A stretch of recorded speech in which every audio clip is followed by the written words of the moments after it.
আপনি যদি গরিব হয়ে জন্মগ্রহণ করেন তাহলে আপনার কোনো দোষ নেই, কিন্তু যদি আপনি মৃত্যুর সময় গরিব থেকে যান তাহলে আপনার দোষ আছে। Steve jobs. যদি আপনি রিচ হতে চান, আপনি চান ভরপুর অর্থ যা আপনার জীবনটি আরও সমৃদ্ধশালী করবে, তাহলে এই ভিডিওটি আপনার জন্য। 100 জন মানুষের মধ্যে মাত্র 5 জন মানুষ তারা তাদের স্বপ্ন পূরণ করতে পারে এবং রিচ হয়ে উঠতে পারে, কিন্তু 95 জন তারা জানে না কিভাবে রিচ হতে হয়। রিচ হতে গেলে প্রথমে জানতে হবে ফাইন্যান্সিয়াল ফ্রিডমটা কি। ফাইন্যান্সিয়াল ফ্রিডম হচ্ছে স্বাধীনতা। আপনার লাইফে 9টা থেকে 5টা চাকরি করার প্রেশার এবং বসের বকুনি শুনতে হয়। নতুন কিছু জিনিস কেনার আগে বারবার আপনার অর্থ কত আছে সেটা দেখতে হয়, বা আপনি ইনসিকিউর ফিল করেন অন্য কেউ দামি কিছু যখন কেনে। আপনি তো রিচ হতে চান, তাহলে আপনাকে মানতে হবে ধনী হওয়ার কিছু রহস্য। কি সেই রহস্য? First, rich mindset. আপনি তখনই ধনী হতে পারবেন যখন আপনার মাইন্ডসেট প্রথম রিচ হবে। যখনই আপনি রিচ হয়ে উঠবেন তখন মানি আপনার কাছে অ্যাট্রাক্ট করবে। আপনি হয়তো শুনে থাকবেন অনেক গরিব ব্যক্তি তারা লটারি কেটে বা রাতারাতি বড়লোক হয়ে গেছে, কিন্তু বেশ কিছু মাস বা বছর পরে তারা আবার পুরানো জায়গায় ফিরে গেছে। অর্থাৎ তারা যে গরিব ছিল সেই গরিব তারা আবার হয়ে গেছে। কিন্তু কেন?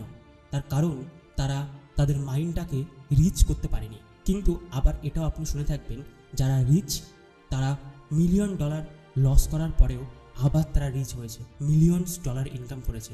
For example Elon Musk. এবং প্রত্যেকটা রিচ ব্যক্তিরা তারা প্রথম মাইন্ডসেটকে রিচ করে। আপনি একটা লুপ জোনে আছে, অর্থাৎ আপনি ইনকাম তো করছেন, কিন্তু দেখবেন আপনার এক্সপেন্ডিচার, খরচ এবং কিছু যৎসামান্য সেভিং, যা আপনি এখান থেকে 5 বছর আগেও যা করতেন আর বর্তমানেও তাই করছেন। যদি আপনি একই কাজ করে থাকেন তাহলে আপনি কিভাবে ভাবছেন আগামী দিন অর্থাৎ ভবিষ্যৎ আপনি রিচ হয়ে উঠবেন? আপনার প্রথমে বেরিয়ে আসতে হবে এই লুপ জোন থেকে। আপনি দেখুন আপনি কটা দিক থেকে ইনকাম করছেন। যদি আপনি একটা দিক থেকে ইনকাম করেন তাহলে আপনি কখনো রিচ হতে পারবেন না। আপনার ইনকাম করার স্ট্র্যাটেজিটা জানতে হবে, কিভাবে আপনি ইনকাম করতে পারেন। যদি রিচ হতে হয় তাহলে 3টে ভাবে আপনাকে ইনকাম করতে হবে। প্রথম, অ্যাক্টিভ ইনকাম। দ্বিতীয়, প্যাসিভ ইনকাম। অ্যাক্টিভ ইনকামটা কি? অ্যাক্টিভ ইনকাম হচ্ছে যা আপনি কাজ করছেন, অর্থাৎ প্রতি মাসে আপনি যে ইনকামটা করছেন, আপনার যেখানে প্রেজেন্ট থাকতে হচ্ছে, আপনার সময় দিতে হচ্ছে এবং তার পরিপ্রেক্ষিতে যে ইনকামটা আপনি করছেন সেটাই হলো অ্যাক্টিভ ইনকাম। প্যাসিভ ইনকাম যেখানে আপনার কম সময় দিতে হয়, অর্থাৎ আপনি যখন ঘুমিয়েও থাকবেন তখন সেখান থেকে ইনকাম আসতে পারে। এবং তৃতীয়, পোর্টফোলিও ইনকাম তথা স্টক, মার্কেট শেয়ার, বন্ড এবং মিউচুয়াল ফান্ড। আপনাকে এই 3টে দিক থেকে ইনকাম করতে হবে। আপনি হয়তো প্রশ্ন করতে পারেন কিভাবে আপনি অ্যাক্টিভ ইনকামটা আরও স্ট্রং করবেন, আপনি কিভাবে প্যাসিভ ইনকামটা আরও বাড়াবেন এবং কিভাবে শুরু করবেন পোর্টফোলিও ইনকামটা। তার জন্য আপনাকে রিসার্চ করতে হবে এবং কিছু প্রশ্ন থাকলে আমাকে অবশ্য কমেন্ট করতে হবে আপনি কিভাবে ইনকামটা শুরু করতে চাইছেন বা শুরু করবেন। আপনি যদি ডিটেলসে আমাকে কমেন্ট করে লিখতে পারেন তাহলে অবশ্য আমি আপনাকে হেল্প করতে পারবো। Next, the mindset shift. আপনি হয়তো ভাবছেন আপনি প্রচুর হার্ডওয়ার্ক করলে অর্থ বেশি পাবে। এটা একদম ভুল কথা। আপনি প্রচুর হার্ডওয়ার্ক করে গেছেন কিন্তু রং ডাইরেকশন। আপনি অর্থ তো পাবেনই না, বরঞ্চ আপনার লাইফে আরও স্ট্রেস, টেনশন, এনজাইটিতে ভরে যাবে। আপনাকে প্রথম সিদ্ধান্ত নিতে হবে আপনি কোন ডাইরেকশনে কাজ করতে চান, অর্থাৎ আপনার প্যাশন, পারপাসটা কি। যদি আপনি জানতে পারেন তাহলে রাইট ডাইরেকশনটা চয়েস করার পরে আপনি কাজ করলে আরও বেশি রেজাল্ট ক্রিয়েট করতে পারবেন। আপনার মাইন্ডসেট ক্রেতা মাইন্ডসেট থেকে বিনিয়োগ মাইন্ডসেট তৈরি করতে হবে। প্রত্যেকটা রিচ পিপল তারা কখনো ক্রেতা মাইন্ডসেটে যে কোনো জিনিস দেখেই না, অর্থাৎ তাদের কাছে যদি টাকা আসে তারা সেই টাকাটা কিভাবে ইনভেস্ট করতে পারবে, সেই টাকা থেকে আরও বেশি পরিমাণে টাকা কিভাবে তৈরি হয় তারা সেটা বিচার করতে থাকে। যদি আপনার কাছে এই মুহূর্তে আমি 1 কোটি টাকা দিলাম তাহলে আপনি কি করবেন? আপনি হয়তো ভাববেন যে এই টাকাটা কিভাবে খরচ করবেন, এবং বেশি অংশ ক্ষেত্রে আপনি দেখবেন এই টাকাটা কোথায় খরচ করবেন আপনি হয়তো ভাবতেই পারছেন না। আপনি হয়তো কখনো কল্পনাই করেননি যে আপনার কাছে কখনো 1 কোটি টাকা আসতে পারে। তাহলে আপনি কিভাবে ভাবছেন যে আপনি বড়লোক হয়ে উঠবেন? যদি একজন রিচ পিপল তার কাছে 1 কোটি টাকা আসে, সে তৎক্ষণিক বলে দেবে সে কত টাকা ইনভেস্ট করবে, কত টাকা এক্সপেন্ডিচার করবে এবং কত টাকা সেভিং করবে।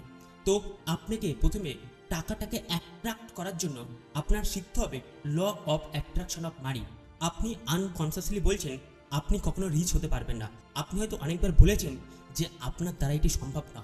যখনই আপনি আনকনসিয়াসলি বলছেন, এটা হলো এনার্জি, এই এনার্জি বাস্তবে ফল পায়। স্বামীজি সেই জন্যই এই কথাটা বলেছেন, থট বিকাম কিং।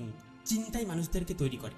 আপনি আনকনসিয়াসলি যদি নেগেটিভ কথা বলেন, আপনি বলেন যদি আপনি কখনো রিচ হতে পারবেন না, বা আপনার বন্ধুরা আপনার থেকে বেশি ইনকাম করছে, তাহলে আপনি রিচ হতে পারবেন না। আপনাকে কনসিয়াসলি বলতে হবে আপনি রিচ হয়ে গেছেন, আপনি প্রচুর অর্থবান হয়ে গেছেন, টাকার স্বপ্ন আপনাকে দেখতে হবে।